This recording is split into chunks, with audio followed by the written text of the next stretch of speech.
ذلك الكتاب لا ريب فيه هدى للمتقين.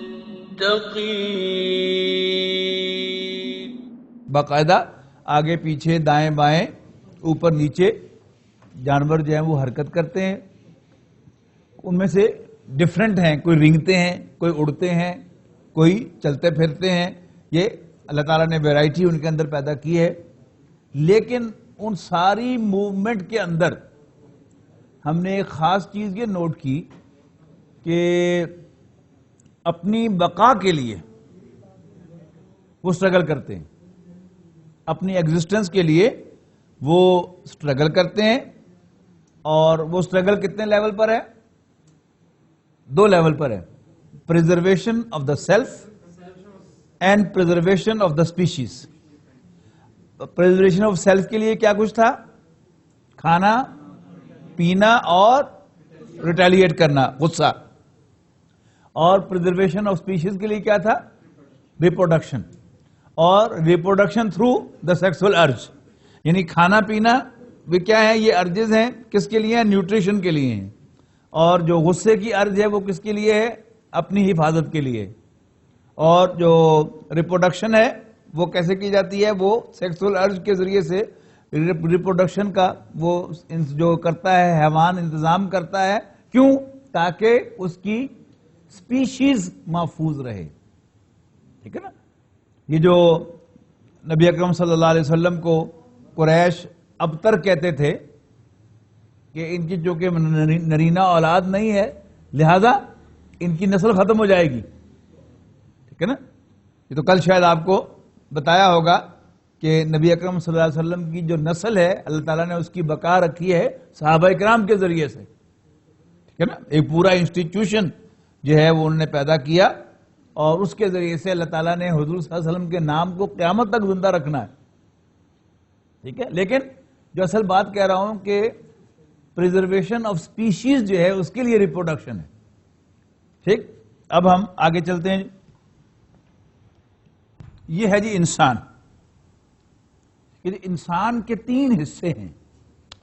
یعنی ہم انسان کا اصل میں اب کیا ڈرا کر رہے ہیں؟ اس کا جسم ڈرا نہیں کر رہے، ہم اس کے سافٹ ویئر کو اسٹڈی کر رہے ہیں. سمجھ رہے ہیں نا سافٹ ویئر کس طرح؟ تو آپ مجھ سے زیادہ سمجھتے ہیں. سافٹ ویئر کیا ہوتا ہے کہ آپ کا جو کمپیوٹر ہارڈ ویئر ہے وہ ایکٹ کرتا ہے according to the software. ٹھیک ہے؟ یعنی آپ کے ہارڈ ویئر جو ہیں وہ لیپ ٹاپ بھی ہو سکتا ہے، ڈیسک ٹاپ بھی ہو سکتا ہے، آپ کا اینڈرائڈ فون بھی ہو سکتا ہے، وہ جو نوٹ بک بھی ہو سکتی ہے، اینڈ جیسے پتہ نہیں اب کتنی چیزیں ابھی اور آنی ہیں. لیکن آپ جو بھی سافٹ ویئر اس کے اندر انسٹال کریں گے آپ کا وہ hardware according to that جو ہے وہ ایکٹ کرے گا. تو اب انسان کا یہ جسم ہے. اب اس جسم کے اندر ہم سافٹ ویئر کو اسٹڈی کر رہے ہیں کہ جو نظر نہیں آتا لیکن اللہ تعالیٰ نے بہرحال انسان کے اندر رکھا ہے. سب سے پہلے ہم نے یہ نوٹ کیا کہ اس میں نمبر 1 پورا کا پورا حیوان موجود ہے. اب میں آج اس کو نام دے رہا ہوں حیوان انسان.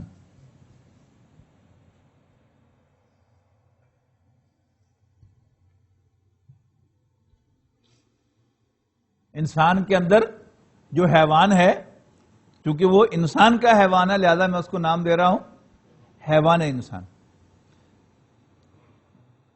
اللہ تعالیٰ نے انسان کو قلب بھی عطا کیا ہے. یعنی انسان کا جسم تو حیوان ہی دکھائی دیتا ہے نا، تو اس حیوان کے اندر جو خواہشات ہیں وہ نظر کہیں نہیں آتی. بھوک کہاں سے لگتی ہے؟ ٹھیک ہے؟ اور کوئی جذبہ خوف کا، محبت کا، سیکس کا، پیاس کا، یہ کہاں سے ابھرتے ہیں یہ نہیں پتا چلتا. یہ سافٹ فارم میں ہے. ٹھیک ہے؟ تو انسان کے اندر کیا ہے؟ اس سافٹ انسان کے اندر ایک حیوان انسان.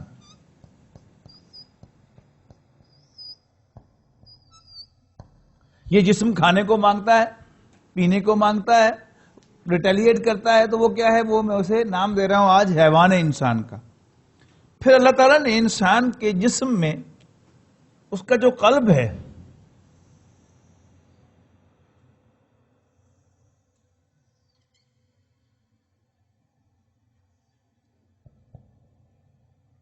اللہ تعالیٰ نے اس کو قلب عطا کیا ہے. یہ قلب جو ہے اس کے لفظی معنی تو ہے تبدیل ہونے کی. انقلاب کسے کہتے ہیں؟ ٹرانسفارمیشن کو، چینج کو. تو قلب کے لفظی معنی ہیں ہی بدلنے کے. یا مقلب القلوب، اے دلوں کو بدلنے والے، ہے نا؟ دعا ہے یا مقلب القلوب صرف قلوبنا علی دینک، تو بدلنا. تو معنی تو ہے اس کے بدلنے کے، لیکن نبی اکرم صلی اللہ علیہ وسلم کی واضح احادیث میں پتہ چلتا ہے کہ یہ ہے اصل انسان.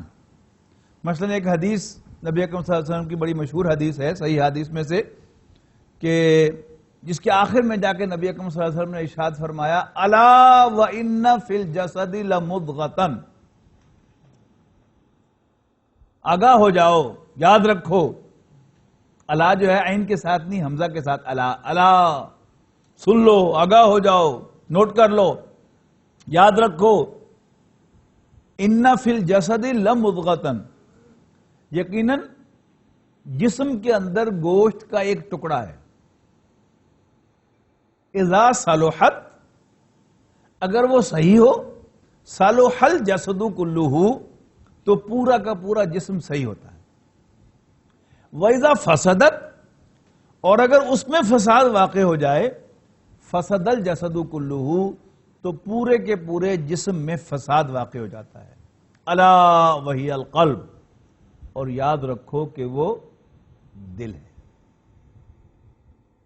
علامہ اقبال کے اشعار میں اس کو بڑی امپورٹنس دی گئی ہے. تیرے سینے میں دم ہے، دل نہیں ہے. تیرا دم گرمی ہے، محفل نہیں ہے. نکل جا عقل سے آگے کہ یہ نور چراغ راہ ہے، منزل نہیں ہے. تو وہاں جو انہوں نے یعنی تیرے دن میں دل، تیرے سینے میں دم ہے. دم سے مراد کیا ہے کہ ایک دھڑکتا ہوا دل، زندگی کا تعلق اس کے ساتھ ہے نا. جو سانس آ رہی ہے، دل دھڑک رہا ہے تو سانس آ رہی ہے. لیکن یہ فنکشن جو ہے یہ تو جانور کے اندر بھی موجود ہے. لیکن جانور کے اندر وہ دل جو اللہ تعالیٰ نے انسان کو عطا کیا ہے وہ عطا نہیں کیا. تیرے سینے میں دم ہے، دل نہیں ہے. یہاں دل سے مراد وہ دل ہے جسے رسول اللہ صلی اللہ علیہ وسلم فرما رہے ہیں کہ یہ انسان کی فیصلہ کن شخصیت ہے. تیرے سینے میں دم ہے، دل نہیں ہے. تیرا دم گرمی محفل نہیں ہے. نکل جا عقل سے آگے کہ یہ نور چراغ راہ ہے، منزل نہیں ہے. ٹھیک ہے؟ تو یہ ہے قلب. اس کو میں ایک نام دے رہا ہوں. یہ ہے اصل میں انسان.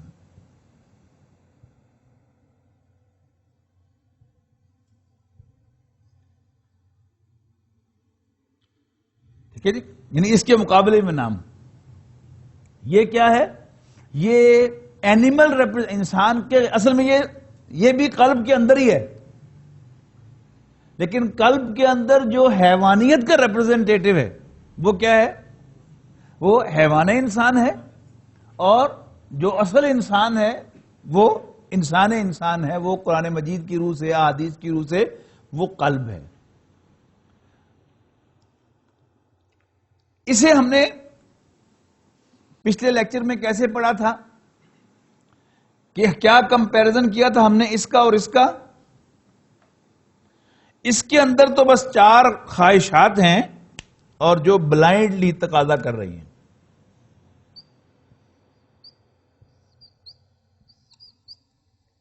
کون کون سی تھی جی؟ بھوک، پیاس، غصہ اور سیکس. یہ 4 تقاضے تو یعنی ہر انسان کے اندر جو ہے، انسان ہے تو اسے بھوک لگے گی، انسان ہے تو اسے پیاس لگے گی، انسان ہے تو اسے غصہ آئے گا، اور انسان ہے تو اس کے اندر لازماً جنسی جذبہ بھی ہوگا. اس سے ابو کوئی انسان نہیں ہو سکتا. یہاں تک کہ انبیاء کرام بھی چونکہ وہ بھی انسان ہیں، لہذا 13واں پارہ جو شروع ہوتا ہے حضرت یوسف علیہ السلام کے مبارک الفاظ سے، وَمَا أُبَرِّئُ نَفْسِي، اگرچہ حضرت یوسف علیہ السلام نے اپنے اس گھوڑے کو لگام دے کے رکھی، لیکن نبی چونکہ سچا ہوتا ہے وہ کھول نہیں چڑھاتا اپنے اوپر، پاک باز نہیں بنتا. صاف انہوں نے کہہ دیا وَمَا أُبَرِّئُ نَفْسِي، میں نے یہ جو کیس ری اوپن کروایا ہے یہ اس لیے نہیں کروایا کہ میں بڑا پاک باز ہوں، اس لیے کرایا ہے کہ میرے مالک کو یہ پتا چل جائے کہ میں نے اس کی عدم موجودگی میں اس کے ساتھ کوئی خیانت نہیں کی. انی لم اخنہ بالغیب، البتہ رہا میں وما ابرئ نفسی ان النفس لامارۃ بالسوء، یقیناً میں بھی اپنے نفس سے مبرہ نہیں ہوں، ابو نہیں ہوں. یقیناً نفس تو برائی کا حکم دیتا ہی ہے، الا ما رحم ربی، سوائے اس کے کہ میرا رب مجھ پر رحم فرمائے، مجھ پر مہربانی فرمائے. ان ربی غفور رحیم، بے شک میرا رب بخشنے والا مہربان ہے. تو انسان ہوگا، یہ جسم ہوگا تو اس جسم کے تقاضے لازماً ہوں گے، لیکن حیوان اپنے ان تقاضوں پر کنٹرول نہیں رکھتا، ویرائز انسان اپنے ان تقاضوں کے ہونے کے باوجود ان کے ایکسپریشن پر کنٹرول رکھتا ہے. کلیئرلی سمجھنا ہے. یعنی یہ نہیں کہیں گے آپ کہ جی انسان نیک ہو جائے تو اس میں یہ تقاضے ختم ہو جاتے ہیں. نو، یہ تقاضے رہتے ہیں، لیکن نیک انسان کون ہوتا ہے؟ جو اپنے ان تقاضوں کو کنٹرول کرتا ہے. آگے چلیے. اس دن ہم نے اس کو کیا نام دے، قرآن مجید کی روشنی میں ہم نے اسے کیا سمجھا تھا کہ یہ کیا چیز ہے؟ تسویہ. یعنی اللہ تعالیٰ نے پہلے انسان کے خاکی وجود کو بنایا. اچھا، اس خاکی وجود میں بھی ایک سافٹ ویئر تھا، وہ کیا تھا؟ وہ تو یہ تھا. لیکن اللہ تعالیٰ نے انسان کے اس سافٹ ویئر کو فنش کر دیا، اور فنشنگ میں کیا ہوا؟ انسان کو کنٹرول حاصل ہو گیا. تو اب پھر دیکھیے وہ ایک تارانہ نظر، جو جمادات ہیں، فزیکل آبجیکٹس ہیں، وہ تو آپ سے یہاں سے یہاں بھی موو نہیں کر سکتے، وہ تو بالکل ہی ڈیپینڈنٹ ہیں دوسروں پر. اور حیوان بھی اگرچہ آپ کو دائیں بائیں اوپر نیچے اڑتا دوڑتا بھاگتا نظر آتا ہے، لیکن اسے بھی اپنی حیوانیت پر کنٹرول نہیں ہے، لہذا وہ بھی مجبور ہے. علامہ اقبال نے اس کو یوں کہا کہ تقدیر کے پابند نباتات و جمادات، تقدیر کے پابند نباتات و جمادات، مومن فقط اللہ کے احکام کا پابند. درمیان میں کون رہ گیا باقی؟ پوری کائنات کا نقشہ علامہ اقبال نے کھینچ دیا کہ تقدیر کے پابند نباتات و جمادات. یہ تقدیر کا لفظ ہے، یہ اصل میں پروگرامڈ کے معنوں میں آپ سمجھیے کہ اللہ تعالیٰ نے جو نباتات و جمادات کو تو اللہ تعالیٰ نے پروگرام کر دیا ہے. اب جیسے آپ نے اپنے کمپیوٹر کو پروگرام کر دیا ہو تو کمپیوٹر اپنے آپ تو فیصلہ نہیں کرتا، it goes according to programming. اس کو یہاں پر علامہ اقبال نے تقدیر کے لفظ سے تعبیر کیا کہ تقدیر کے پابند نباتات و جمادات، مومن فقط اللہ کے احکام کا پابند. باقی کون رہ گیا؟ غیر مومن انسان، یعنی کافر. یعنی کافر اپنی آزادی کو ایکسرسائز کرتا ہے، مومن اللہ کی دی ہوئی آزادی کو اللہ کے احکام کی پابندی کرتے ہوئے پھر اس کے حوالے کر دیتا ہے کہ میں تیرا بندہ ہوں، تیرا حکم مانوں گا، میں آزاد نہیں ہوں. باقی یہ اصل میں تعبیر کا انداز ہوتا ہے ایک بات کہنے کا کہ تقدیر کے پابند نباتات و جمادات، مومن فقط اللہ کے احکام کا پابند. یعنی پابندی ہی پابندی ہے. مومن اگرچہ آزاد پیدا ہوا تھا، لیکن اللہ تعالیٰ کو اس نے اپنا رب مان کر اپنی آزادی جو ہے وہ اللہ تعالیٰ کے سپرد کر دی کہ تو میرا مالک ہے، میں تیرا حکم مانوں گا. جب آزاد ہو گیا، یہ آزاد مخلوق پیدا ہو گئی. اچھا، اسی آزادی کو علامہ اقبال کے ایک فارسی شعر میں بڑا خوبصورتی سے بیان کیا گیا ہے، بعد میں سناتا ہوں اس کے دوسرے حصے کے بعد. پھر اللہ تعالیٰ نے انسان کے اندر کیا کیا؟ وہ جو آیت میں نے آپ کو سنائی تھی کہ وَإِذْ قَالَ رَبُّكَ لِلْمَلَائِكَةِ إِنِّي خَالِقٌ بَشَرًا مِّن طِينٍ. یاد کرو جب اللہ تعالیٰ نے، آپ کے رب نے فرشتوں سے کہا کہ میں مٹی سے ایک بشر، ایک انسان بنانے والا ہوں. فَإِذَا سَوَّيْتُهُ، تسویہ ہو گیا جب میں اس کو سنوار چکوں، اس کی فنیشنگ کر چکوں. وَنَفَخْتُ فِيهِ مِن رُوحِي، اور اس میں اپنی روح میں سے پھونک چکوں، فَقَوْهُ لَهُ سَاجِدِينَ، تو اس کے سامنے سجدے میں گر پڑنا. یعنی یہ آزاد انسان پیدا کرنے کے بعد اللہ تعالیٰ نے اس میں پھونک دی روح انسانی.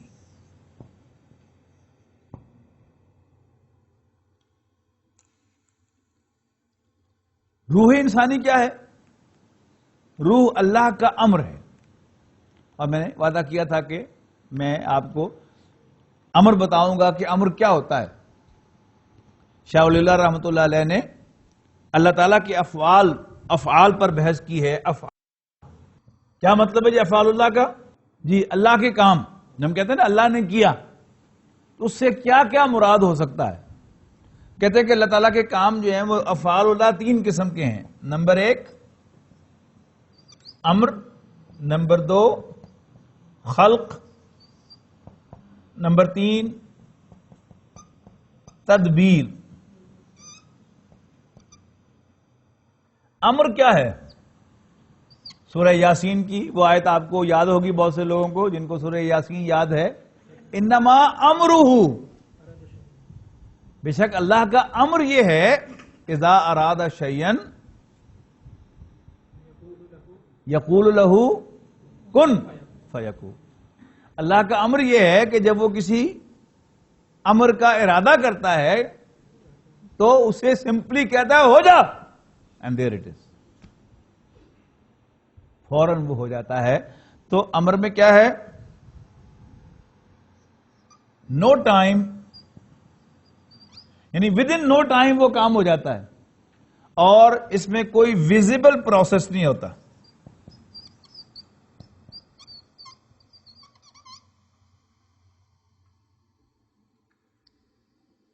اس کے مقابلے میں جو خلق ہے، اللہ تعالیٰ کہتا ہے کہ میں نے تمہیں پیدا کیا. اگرچہ اللہ تعالیٰ اس پر قادر تھا کہ اللہ تعالیٰ کن فیکون سے مجھے پیدا کر دیتا، لیکن اس نے مجھے کن فیکون سے تو پیدا نہیں کیا. ایک پروسیس ہے نا کہ جس کے تحت ہم میں سے ہر شخص جو ہے اس دنیا میں آیا، اور پھر اس دنیا میں بھی آتے ہی کوئی بڑے انسان کی حیثیت سے نہیں اپیئر ہو گیا، ایک بچے کی حیثیت سے آیا. آہستہ آہستہ آہستہ آہستہ آہستہ آہستہ گرو کیا اس نے، اور پھر ڈکلائن شروع ہوا، بڑھاپا آیا، بڑھاپے کے بعد پھر اللہ بیلی. تو یہ کیا ہے؟ یہ خلق کا پروسیس ہے. اس میں 2 چیزیں ہوں گی بالکل اس کے الٹ.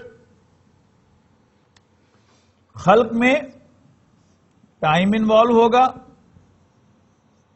اور ویزیبل پروسیس ہوگا.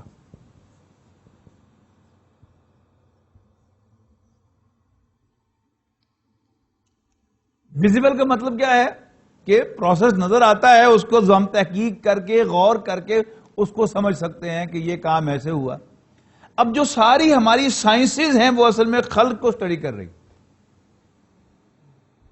اس کائنات کی تخلیق پر غور و فکر. بڑی بڑی جو کرے ہیں، سٹارز ہیں، وہ ایسٹرونومی میں اسٹڈی کیے جاتے ہیں. پھر زمین ان میں سے ایک کرہ تھا. زمین جس حال میں بنی اور جس حال میں آج ہے، اور اس میں کوئی کیا تبدیلی آ رہی ہے، یہ جیولوجی والے اسٹڈی کر رہے ہیں. پھر اس کے بعد جو پلانٹس تھے ان کو باٹنی اسٹڈی کر رہی ہے، اینیملز جو ہیں ان کو زوولوجی اسٹڈی کر رہی ہے. اور پھر میڈیکل سائنس میں جو بیسک سائنسز ہیں، اناٹمی، فزیولوجی، پیتھولوجی، یہ کیا ہے؟ اب انسانی جسم کو اسٹڈی کر رہی ہیں کہ اس کا یہ پروسیس کیسے ہوتا ہے. ایمبریولوجی میں اسٹڈی کیا جاتا ہے ایک انسان کیسے ڈیولپ ہوتا ہے. پھر اس کے بعد بچپن میں، پھر دنیا میں آنے کے بعد کیسے گرو کرتا ہے، اور پھر اس کے بعد وہ جوانی کے بعد جب ڈکلائن شروع ہوتا ہے تو بڑھاپے میں کیا کیا پرابلم ہوتی ہے. یہ سب کیا ہے؟ یہ اسی خلق کے پروسیس کی اسٹڈی ہے.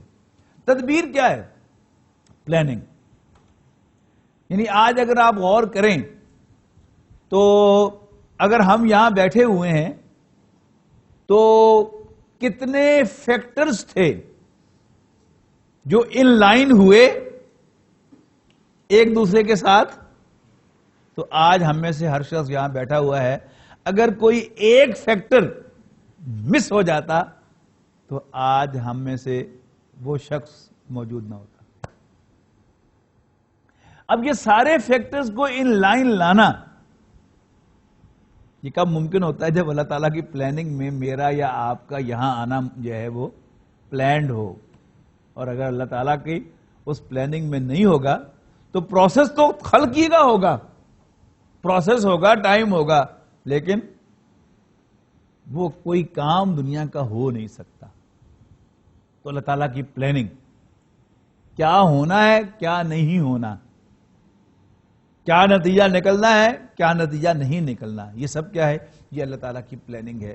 تو ہم کہتے ہیں اللہ نے کیا. کبھی اس سے خلق مراد ہوتی ہے, کبھی اس سے امر مراد ہوتا ہے, کبھی اس سے تدبیر مراد ہوتی ہے. ایک شخص بیمار ہو گیا, ہم کہا اللہ تعالیٰ کی طرف سے بیماری آئی. اب اللہ تعالیٰ کی طرف سے بیماری کا مطلب کیا ہے کہ یعنی کوئی نہ کوئی پروسیس تو ہوا نا. پیتھولوجی میں یہی اسٹڈی کیا جاتا ہے کہ کوئی بیماری ڈیولپ کیسے ہوتی ہے. پروسیس تو تھا, لیکن ساری 10 لاکھ کی آبادی ایک شہر کی, ان سب نے وہی کچھ کھایا, اسی ہوا میں سانس لیا, وہی پانی پیا, سارے نہیں بیمار ہوئے, کچھ بیمار ہو گئے. اب اس میں کیا فیکٹر ہوگا؟ اس میں آپ باڈی ریزسٹنس کو بیچ میں لے آئیں, لیکن لے دے کے باٹم لائن کیا ہے؟ اللہ تعالیٰ کا جب فضل ہوتا ہے تو بیماری نہیں آتی, اور جب اللہ تعالیٰ کی طرف سے صحت سینکشن نہیں ہوتی تو وہ فیکٹرز دوسرے جو ہیں وہ اوور رائڈ کر جاتے ہیں, ہم بیمار پڑ جاتے ہیں. قرآن مجید میں یہ وضاحت ہے کہ یہ 3 سوال تھے جو نبی اکرم صلی اللہ علیہ وسلم سے پوچھوائے یہودیوں نے. پوچھے قریش نے, لیکن پوچھوائے یہودیوں نے, اس لیے کہ وہ اہل کتاب تھے, ان کو یہ سارے مسائل پتا تھے. ایک تھا کہ ذوالقرنین کون تھے, اصحاب کہف کون تھے. اب یہ دونوں جو ہیں, اصحاب کہف بھی بنی اسرائیل کی ہسٹری سے تعلق رکھتے ہیں اور ذوالقرنین بھی بنی اسرائیل کی ہسٹری سے تعلق رکھتے ہیں. لیکن جو تیسرا سوال تھا, روح کیا چیز ہے, اس کا تعلق خالص تھیولوجی کے ساتھ ہے, دینیات کے ساتھ ہے. اور چونکہ مکے کے لوگ, ان کے پاس کتاب نہیں تھی, وحی کا علم نہیں تھا, لہذا انہیں کچھ نہیں پتا تھا کہ روح کیا ہوتی ہے, جسم کیا ہوتا ہے, اور کیا تعلق ہوتا ہے ان کا. لہذا یہ سوال پوچھوایا گیا.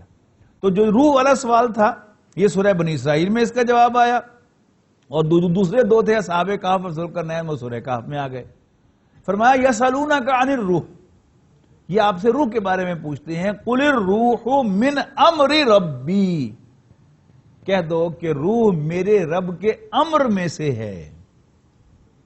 کیا پتا چلا کہ جو حیوان انسان کی تخلیق ہے that has been very well studied. آپ کوئی ایمبریولوجی کی کتاب اٹھا لیں, آپ کو ایک ایک لمحہ جو ہے وہ دکھا دے گا, اس کی فلم بھی بنا کے دکھا دیں گے. لیکن روح یہ عالم امر سے تعلق رکھتی ہے.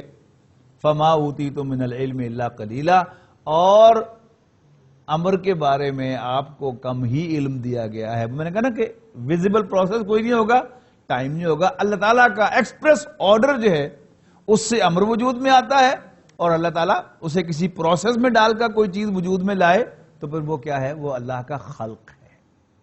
تو پہلی بات یہ نوٹ کیجئے کہ روح جو ہے یہ اس کا تعلق انسان کے, اس کا تعلق امر سے ہے. اچھا, جب انسان میں آتی ہے,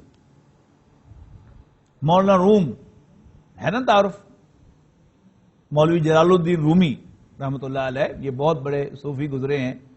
ان کی مثنوی جو ہے وہ بہت مشہور ہے کہ انہوں نے حکایات کے ذریعے سے دین کے جو بڑے اعلیٰ حقائق تھے ان کو واضح کیا. اب اس کا آغاز سنیے گا کہاں سے ہوتا ہے. پہلا شعر ہے مثنوی کا کہ خشک تارو خشک چوبو خشک پوست. یہ تار, چوب, پوست یہ میوزیکل انسٹرومنٹ کے نا, اس سے وہ ایک جو بڑا سا پیٹ ہوتا ہے تار کا, پھر وہ تار ہوتا ہے, پھر وہ اس کے نیچے جو ہے جس کو سپورٹ کرتے ہیں وہ چوب ہوتی ہے, کہ آپ اس کو یہاں سپورٹ کو لے جاتے ہیں تو آواز بدل جاتی ہے، ٹائٹ کر دیتے ہیں تو شرل ہو جاتی ہے، ادھر لے جاتے ہیں ڈھیلا کر دیتے ہیں تو سافٹ ہو جاتی ہے آواز اور کورس ہو جاتی ہے نا. تو خشک تارو، خشک چوبو، خشک پوست، یعنی میں اپنے جسم کو دیکھتا ہوں تو اس میں ایوری تھنگ از میٹیریل، خشک، جس میں اللہ کے وجود کا کوئی نشان بھی نہیں ہے بظاہر. لیکن از کجا می آیدیں آواز دوست، اس خشک جسم میں سے، جس میں حیوانیت ہے، بھوک لگتی ہے، اس کو پیاس لگتی ہے، اس کو غصہ آتا ہے، اس کو وغیرہ وغیرہ، لیکن اسی جسم میں سے جو ایک حیوانی جسم ہے، آواز دوست، اللہ تعالیٰ کی آواز کہاں سے آ رہی ہے؟ یہ جو مجھے اللہ تعالیٰ کی معرفت حاصل ہو رہی ہے، اللہ تعالیٰ کی محبت میرے دل میں موزن ہے، نیکی اور بدی کی پہچان ہے، یہ کیوں ہو رہی ہے؟ تو روح کی وجہ سے انسان کو کیا فیلنگز ہوتی ہے، تو انشاءاللہ ہم نماز کے بعد اس کو پڑھیں گے. ذلك الكتاب لا ريب فيه هدى للمتقين